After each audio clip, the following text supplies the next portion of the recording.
Welcome to you my all students. कक्षा 9 के mathematics की पिछली वीडियो में हम चैप्टर संख्या 1 नंबर सिस्टम पर अध्ययन किए थे, जिसमें हम एक्सरसाइज 1.1 तक पढ़ाई कर चुके थे। उस एक्सरसाइज तक आपको numbers, number system, rational number अर्थात परमीय संख्या के बारे में बताया गया। हम उम्मीद करते हैं कि आप 1.1 एक्सरसाइज तक समझ चुके होंगे, क्योंकि वीडियो के बाद कोई भी कमेंट आपके द्वारा हुआ नहीं, इसलिए हम मानते हैं कि आप 1.1 तक हल कर चुके होंगे। आज हम इस वीडियो में एक्सरसाइज नंबर 1.2 से पहले कुछ टॉपिक्स पर चर्चा कर लेते हैं, जिस पर हमारा एक्सरसाइज 1.2 डिपेंड करता है। आइए हम उसके बारे में अध्ययन करते हैं। अगली टॉपिक हमारी है अपरिमेय संख्या। एक बार फिर सुनिएगा, अपरिमेय संख्या। पिछली वीडियो में परिमेय संख्या पर जो चर्चा हुई थी, उसी से रिलेटिव आज की हमारी ये टॉपिक है। उस वीडियो में आपको परिमेय संख्या बताया गया था, आज आपको अपरिमेय संख्या बताई जा रही है। मतलब यह है कि जो परिमेय संख्या में हम पढ़े थे, उसी का ठीक उल्टा आज की डेफिनेशन हमारी होगी अपरिमेय संख्या की। उस दिन हमने आपको बताया था कि वह संख्या जिसे हम p/q के रूप में लिख सकते हैं, लेकिन q is not equal to 0 होना चाहिए, उसे परिमेय संख्या कहते थे। आज उसी का उल्टा हमें करना है, तो आज हमें कहना होगा कि वह संख्या जिसे p/q के रूप में नहीं लिखा जा सकता तथा q का मान इज नॉट इक्वल टू 0 हो, उसे अपरिमेय संख्या कहते हैं। फिर से सुनिएगा, वह संख्या जिसे p/q के रूप में नहीं लिखा जा सकता, उसे अपरिमेय संख्या कहते हैं, जहां q is not equal to 0 है। आइए हम जान लेते हैं कौन कौन से उदाहरण हैं जिसे हम अपरिमेय संख्या कहेंगे। आप जानते हैं कि √4 या √16 इनका एक धनात्मक वर्गमूल होता है। जैसे इसका 2 होगा, इसका 4 होगा।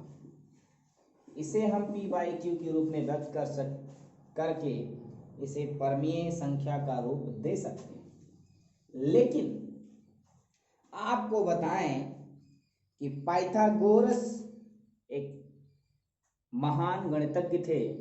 इनके कुछ सहयोगियों ने और इन्होंने अपरिमेय संख्या पर काफी मेहनत किया, काफी प्रयास किया और अपरिमेय संख्याओं को डिफाइन किया। डिफाइन करने के जस्ट बाद एक बात आती है। पहले हम अपरिमेय संख्या की जो है कुछ एग्जांपल्स जान लेते हैं। जैसे √2 है, √3 है, √5 है, पाई है एंड सो ऑन। बहुत से ऐसी संख्याएं हैं जो अपरिमेय होती हैं। इसी में एक संख्या और बात आती है, जिसका नाम है वास्तविक संख्या।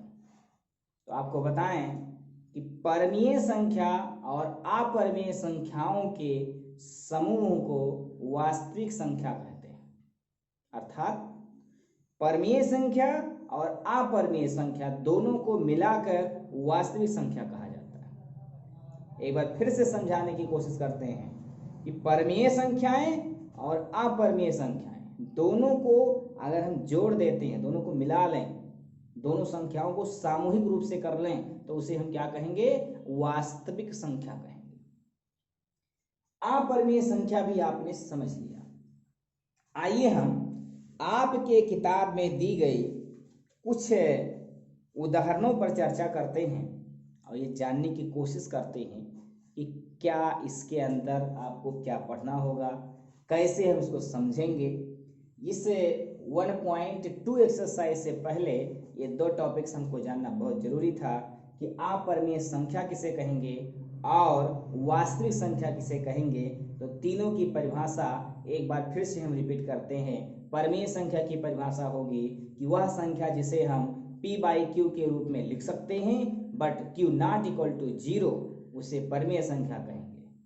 और वह संख्या जिसे हम p/q के रूप में नहीं लिख सकते but q is not equal to 0, उसे अपरिमेय संख्या कहेंगे।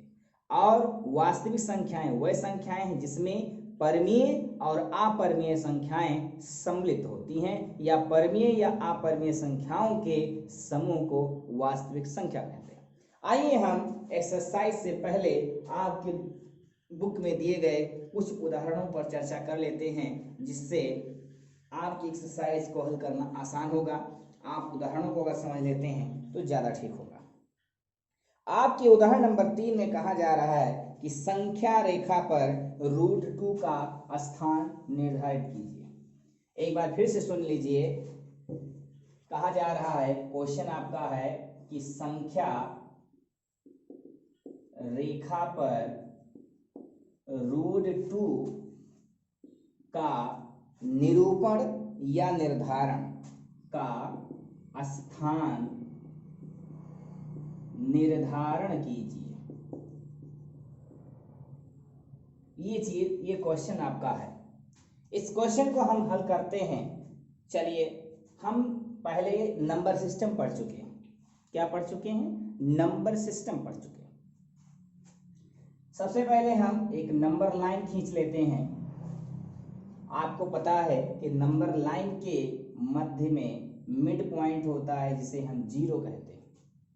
और राइट हैंड पे अगर हम जाते हैं तो 1 2 3 4 ऐसे बढ़ता जाएगा। अगर हम लेफ्ट साइड आते हैं तो -1 -2 -3 -4 ऐसे ये भी बढ़ता जाएगा। ये हमारी संख्या रेखा है। क्या है? संख्या रेखा है। हमें निर्धारण करना है √2 का। √2 का निर्धारण करने के लिए हम क्या करते हैं, जो हमारी मिड पॉइंट है उसके यानी यहाँ से और यहाँ तक की जो दूरी है वो 1 इकाई है। 1 इकाई का मतलब 1 सेंटीमीटर है। जिस पॉइंट 1 पर हमें 1 की इस पॉइंट को हम A मान लेते हैं। क्या मान लेते हैं? A मान लेते हैं। और इसी पॉइंट A पर एक समकोण बना देते हैं। क्या बना देते हैं? समकोण। इसकी सहायता से आप प्रकार और पटरी से भी बना लीजिए या पटरी से बना लीजिए। आपको क्या करना है कि इसी A वाले पॉइंट पर एक लंबवत लाइन खींचनी है। क्या करना है? एक लंबवत लाइन खींचनी है। ये देखिए, यहाँ 90 डिग्री का कोण बन रहा है। 90 अंश का कोण यहाँ पर बनता है। जब भी आप लंब डालेंगे या एक लंबी रेखा लंबवत खींचेंगे तो उस दोनों रेखाओं के बीच में 90 अंश का कोण बनेगा। इतना काम हमने कर लिया। अब आपके पास प्रकार होगा या एक गुनिया होती है, उससे आप इस दूरी को माप लीजिए और इसको माप करके यहाँ से इस लाइन में से काट लीजिए। ये मान लीजिए हमने यहाँ तक काटा। इस बिंदु को हमने मान लिया B। इस बिंदु को क्या मान लिया? B मान लिया हमने। यहां तक आपको समझ में आ रहा होगा कि सबसे पहले हम संख्या रेखा को निर्धारित करेंगे। उसके बाद 0 से लेकर के A तक 1 इकाई की दूरी मान करके और बिंदु A पर एक लंब खींच लेंगे हम।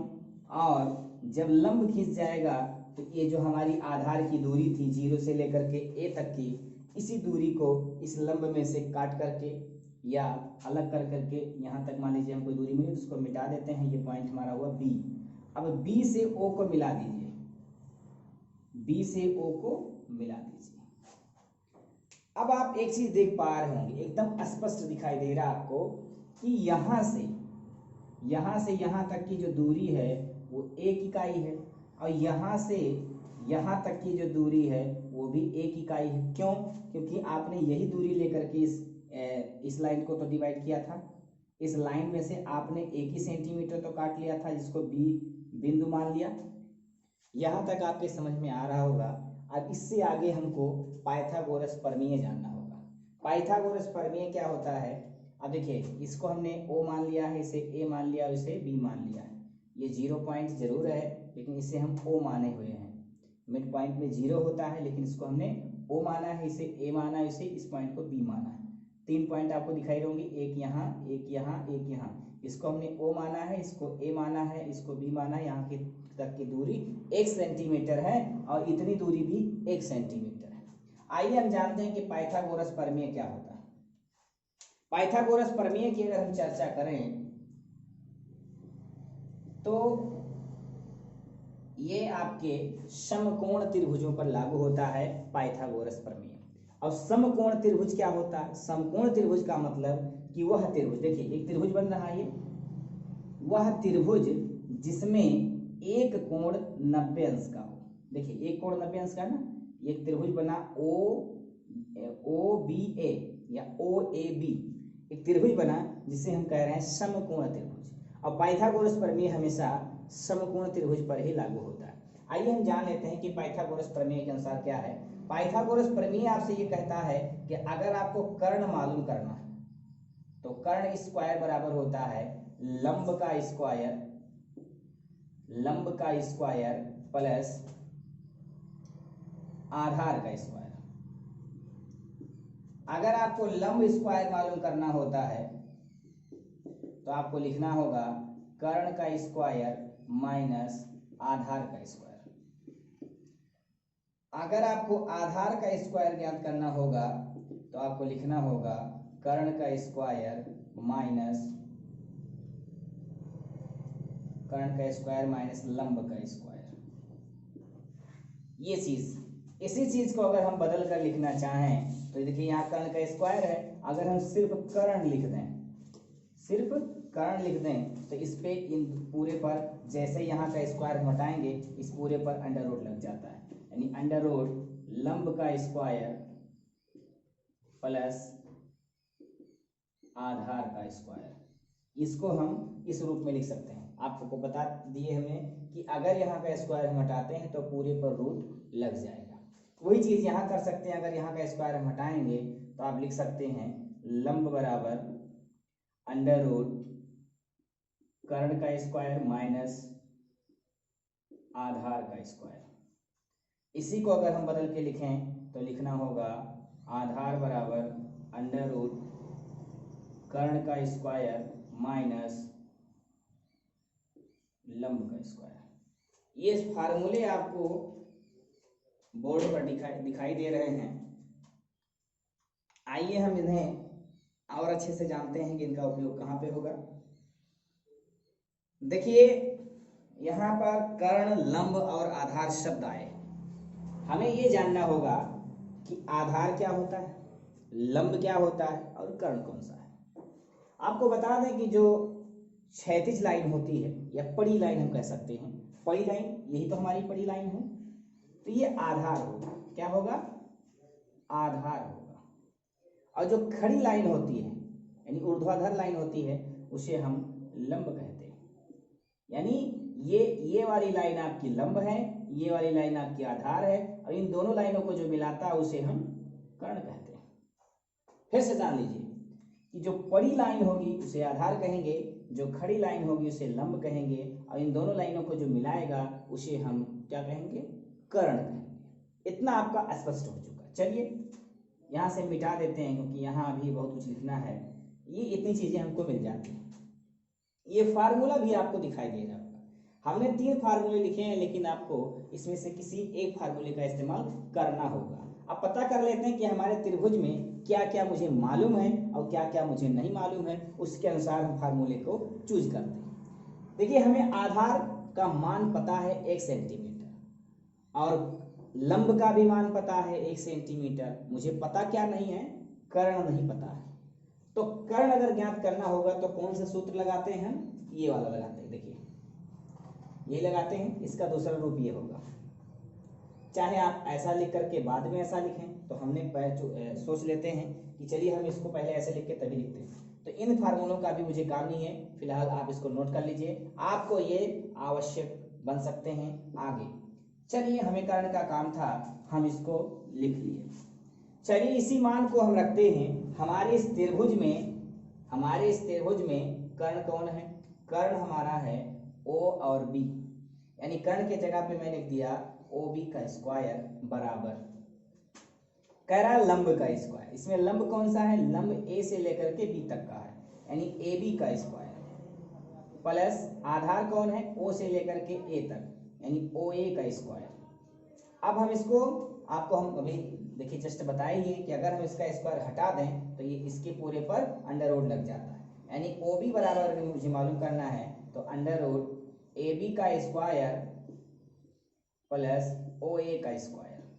एकदम स्पष्ट आपको दिखाई दे रहा होगा। चलिए OB बराबर मान रख लेते हैं हम। OB का मान मुझे पता ही नहीं है, यहाँ कुछ लिखा नहीं है, और AB का मान मुझे पता है, A से लेकर के B तक की दूरी 1 सेंटीमीटर है, यानी अंडर रूट 1 का स्क्वायर प्लस OA की दूरी अगर हम बात करें तो देखिए O से लेकर के A तक की दूरी 1 सेंटीमीटर है, तो यहाँ 1 लिख लेते हैं, 1 का स्क्वायर। तो OB बराबर अंडर रूट 1 का स्क्वायर का मतलब क्या होता है? स्क्वायर आप जान लीजिए, जैसे मान लीजिए 1 पे स्क्वायर लग गया तो आप ऐसा समझिए कि 1 गुणे 1 लिखा है। फिर से सुनिएगा इसको, अगर 1 का स्क्वायर आपको करना है तो 1 गुणे 1, और 2 का स्क्वायर करना है तो 2 गुणे 2, अगर 3 का स्क्वायर करना है तो 3 गुणे 3, यानी 1 का स्क्वायर मतलब 1 गुणे 1, तो 1 करने 1, और वही चीज यहाँ होगा प्लस 1। ये भी आप समझ पा रहे होंगे। अब OB बराबर अंडर रूट 1 प्लस 1 आया, तो हम लिख सकते हैं OB बराबर अंडर रूट 2। OB बराबर कितना आया? Under root 2। यही हमारा आंसर है, यही हमारा आंसर आ गया। अब इस आंसर को, यानी हमारा जो कर्ण था जिसे हम O और B नामकरण किए हैं, उसका मान निकाले, तो निकालने के बाद मुझे √2 मिला। क्या मिला? √2 मिला। चलिए हम यहां पर √2 लिख लेते हैं। क्या लिख लेते हैं? √2 लिख लेते हैं। हमसे कहा क्या गया था कि संख्या रेखा पर √2 का स्थान निर्धारित कीजिए, यानी संख्या रेखा हमारी कौन सी है? ये वाली संख्या रेखा हमारी है, और √2 का वैल्यू मुझे पता चल गया, तो आप क्या करेंगे कि प्रकार में यही दूरी भर लीजिए, अपने प्रकार में यही दूरी भर के, और ऐसे आप ऐसे इस तरीके से एक चाप लगा दीजिए। जहां आया इसको P मान लीजिए, कुछ भी मान लीजिए, नो प्रॉब्लम्स। P मतलब पॉइंट, तो चलिए हम P मान लेते हैं। यही जो P यहाँ लिखा गया है, यही आपके √2 का स्थान होगा। क्या होगा? √2 का स्थान होगा। समझ गए होंगे आप। अब आप देख लीजिए कि √2 का निर्धारण हमने कैसे किया। अगर सपोज दैट √3 का निर्धारण मुझे करना है, ये तो √2 का था, अगर हमें √3 का करना होगा तो हमें ज्यादा प्रॉब्लम नहीं करनी है। जैसे हमने 1 सेंटीमीटर लंबवत यहाँ बनाया था, वैसे यहाँ एक लंब डाल दीजिए आप। किस पे? B पॉइंट पे। अब B पे आप एक लंब डालेंगे और इसमें से 1 सेंटीमीटर काट लेंगे, तो इसको मान लीजिए C पॉइंट दे दीजिए आप। क्या करिए? C पॉइंट मान लीजिए, ये 1 सेंटीमीटर हो गया, और C से O को मिला दीजिए, C से O को मिला दीजिए। अब एक नया त्रिभुज बन गया आपका, नया समकोण त्रिभुज बना। और वो नया समकोण त्रिभुज, ये √2 का तो आप समझ ही गए होंगे। चलिए इसी बेस पे हम √3 का भी हल कर लेते हैं। देखिए √2 तक का हम निकाल चुके हैं इतने का। अब हमें एक नया त्रिभुज मिला, ये जो था वो आपका था समकोण त्रिभुज OBA। ये एक समकोण, या OAB कर दीजिए, OAB ये हमारा समकोण त्रिभुज था जिससे हमने √2 को निकाला है। अब हमें एक त्रिभुज मिल गया OBC। क्या मिल गया? OBC। चलिए इस साइड पे हम लिख लेते हैं, इतनी जगह अभी रिक्त है हमारे पास। यहाँ देखिए OB बराबर √2, जो यहाँ लिखे थे उसको लिख दे रहे हैं। चलिए हम इसको हल कर लेते हैं। देखें, अब देखिए हमें क्या मिल गया? त्रिभुज OBC, यानी हम √3 का निर्धारण करने जा रहे हैं। तो अब √2 का तो हम कर ही चुके हैं, आप देख ही पा रहे होंगे। अब इसमें भी हमको क्या करना है? देखिए आधार मुझे पता है √2, लंब मुझे पता है 1, मुझे कर्ण ही मालूम करना है। तो कर्ण यहाँ पे कौन सा है? OC, यानी OC का स्क्वायर बराबर OB का स्क्वायर प्लस BC का स्क्वायर। अगर इसका स्क्वायर हम हटाते हैं तो OC बराबर अंडर रूट OB का होल स्क्वायर, यहाँ होल लगाइएगा नहीं तो मिस्टेक हो सकता है, आप समझेंगे कि केवल B पर स्क्वायर, नहीं पूरे पर स्क्वायर है, प्लस BC का होल स्क्वायर। चलिए हम सबका वैल्यू रख देते हैं। OC का मान तो मुझे पता नहीं है, O से C तक का यही पता करना है। OB, O से लेकर के B तक की दूरी हमने अभी ज्ञात की है, जिसका मान आया है √2, यानी OB के जगह पे मैं √2 लिख दिया, इसका होल स्क्वायर कर देना है, और अंडर रूट पूरे तो लगा ही है, प्लस BC यानी B से लेकर के C तक की दूरी अभी हम लंब डाले हैं 1 सेंटीमीटर, तो 1 का स्क्वायर। चलिए OC बराबर अंडर रूट, आपको पता है कि किसी भी रूट संख्या पे अगर स्क्वायर लगाते हैं तो उसका रूट हट जाता है, तो इसका रूट हटेगा तो कितना आएगा, सिर्फ 2 आएगा यहाँ पर। या देखिए हमने क्या कहा है कि अगर 1 का स्क्वायर, तो ये देखिए 1 का स्क्वायर 1 गुणे 1 हुआ, अगर √2 का स्क्वायर करेंगे हम तो √2 गुणे √2, अगर दोनों को गुणा करेंगे तो रूट हट जाएगा, सिर्फ 2 आएगा। तो चलिए यहाँ पे 2 आ गया। अब प्लस 1 का स्क्वायर करेंगे, 1 अभी हम हल ही किए हैं। अब आपको एकदम स्पष्ट दिखाई दे रहा है कि आने वाला क्या है, आने वाला यह है कि OC बराबर √2 + 1 बराबर 3, यानी √3 आ गया OC का मान। देखिए O से लेकर के C का मान √3 आ गया, ये भी आपको एकदम स्पष्टता दिखाई दे रहा होगा। अब हम बात कर लेते हैं कि संख्या रेखा पर √3 का निर्धारण आप कैसे करोगे। वही काम जो यहाँ आपने किया था कि लगने प्रकार में इतनी दूरी लिया था, अब इतनी दूरी लेकर के ऐसे चाप लगा दीजिए, जहां जाकर के पॉइंट आपका इस लाइन को काटेगा वही आपका √3 का स्थान होगा। देखिए क्वेश्चन तो हमारा √2 ही दिखाना था, लेकिन मैं आपको √3 भी दिखा दिया। अब ऐसे भी अगर आपको √4 निकालना है, थोड़ा सा 1 सेंटीमीटर बढ़ाइए, मिला दीजिए, फिर √4 मिल जाएगा, फिर 1 सेंटीमीटर बढ़ाइए, फिर मिला दीजिए, √5 मिल जाएगा, जैसा कि आपके एक्सरसाइज में दिया गया है। तो हम उम्मीद करते हैं कि इसे आप समझ गए होंगे। अगर जहां भी समस्या आपको होती है वो आप हमें कमेंट बॉक्स में जरूर पूछिएगा। एक्सरसाइज नंबर 1.2 में चर्चा कर लेते हैं। इसमें कुछ सत्य असत्य कथन दिए गए हैं। कहा गया प्रत्येक अपरिमेय संख्या एक वास्तविक संख्या होती है। फिर तीसरे क्वेश्चन में कहा जा रहा है कि संख्या रेखा पर प्रत्येक बिंदु रूट यम के रूप का होता है, जहां यम एक प्राकृतिक संख्या है। तीसरे में कहा जा रहा है कि प्रत्येक से वास्तविक संख्या एक अपरिमेय संख्या होती है। तो इनका अगर जवाब आपको देना है तो जवाब देने से पहले आइए हम आपको बताते हैं कि कैसे किसका जवाब आपको देना होगा। पहले में कहा गया है कि आप अपरिमेय संख्या वास्तविक संख्या होती, तो हमने आपसे कहा भी है कि परिमेय और अपरिमेय संख्याओं के समूह को वास्तविक संख्या कहते हैं। तो भाई आप अपरिमेय संख्या वास्तविक संख्या नहीं होगी, वो भी होगी, यानी वो आपका ट्रू है, क्योंकि वास्तविक संख्याओं का संग्रह परिमेय और अपरिमेय संख्या, यानी वास्तविक संख्याओं का जो समूह वही तो अपरिमेय परिमेय है, तो परिमेय और अपरिमेय दोनों वास्तविक संख्याएं होंगी, ये बात सत्य है। यानी 1.2 का जो फर्स्ट क्वेश्चन का ए पॉइंट है कि जिसमें आपको बताना है कि अपरिमेय संख्या वास्तविक संख्या होती, तो आपको कहना है यस, क्योंकि परिमेय और अपरिमेय संख्याओं के समूह को ही वास्तविक संख्या कहते हैं। दूसरा आपसे कहा गया है कि रूढ़ यम के ही रूप का सब नहीं हो सकते, इसमें आपको कहना असत्य, क्योंकि कोई भी ऋण संख्या किसी प्राकृतिक संख्या का वर्गमूल नहीं हो सकती। ऐसे सुनिएगा, कोई ऋणात्मक संख्या जो है वो प्राकृतिक संख्या का वर्गमूल नहीं हो सकती, इस नाते दूसरा पॉइंट आपका गलत है। तीसरे पॉइंट की अगर हम बात कर लेते हैं तो आपको वो उसको भी असत्य कहना होगा, क्योंकि दो जो है अभी आप देख ही रहे हैं, दो एक अपरिमेय दो जो है वास्तविक संख्या है, दो जो है वास्तविक संख्या है, परंतु अपरिमेय संख्या नहीं है। रूट दो अपरिमेय हो सकता है, लेकिन दो जो है ये वास्तविक संख्या तो है लेकिन अपरिमेय नहीं। तो तीसरे पॉइंट को भी आपको असत्य कहना होगा। अब क्वेश्चन नंबर 2 की अगर हम बात कर लेते हैं तो क्वेश्चन नंबर 2 में आपसे कहा जा रहा है 1.2 के एक्सरसाइज में क्वेश्चन नंबर 2, क्या सभी धनात्मक पूर्णांकों के वर्गमूल अपरिमेय होते हैं?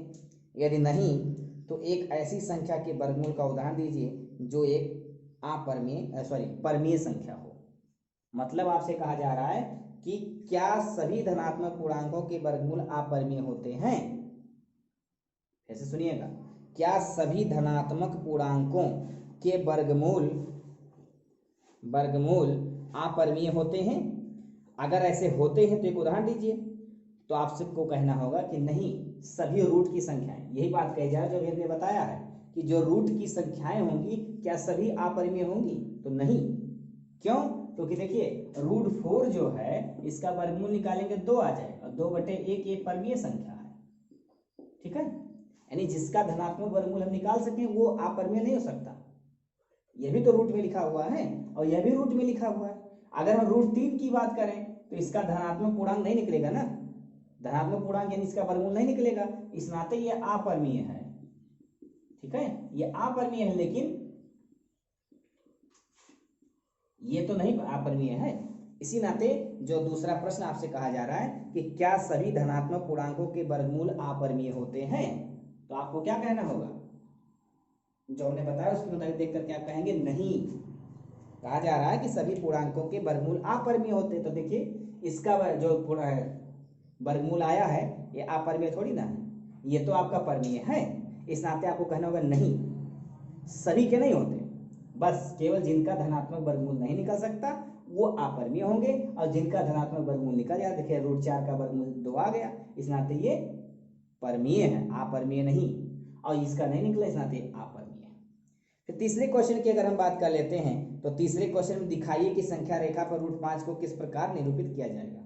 तो सेम प्रोसेस जैसे हमने बताया है कि मैं √3 को निरूपित किया, √2 को किया, √3 को, फिर ऐसे आप 1 सेंटीमीटर बढ़ाएंगे, मिलाएंगे, फिर बढ़ाएंगे, फिर मिलाएंगे, तो √5 आ जाएगा। एक बार 4 आएगा, एक बार 5 आएगा। तो इसी तरीके से आपको 1.2 की एक्सरसाइज को हल करना होगा। आप उसको हल करिए, जहां भी समस्या होती है आप कमेंट बॉक्स में जरूर पूछिए। अगली वीडियो हम एक्सरसाइज 1.2 के बाद बनाएंगे, उसकी जो भी टॉपिक्स होंगे उस पर हम चर्चा करेंगे। आप इस वीडियो को देखते रहिए और अगले वीडियो का इंतजार करिए। तब तक के लिए धन्यवाद।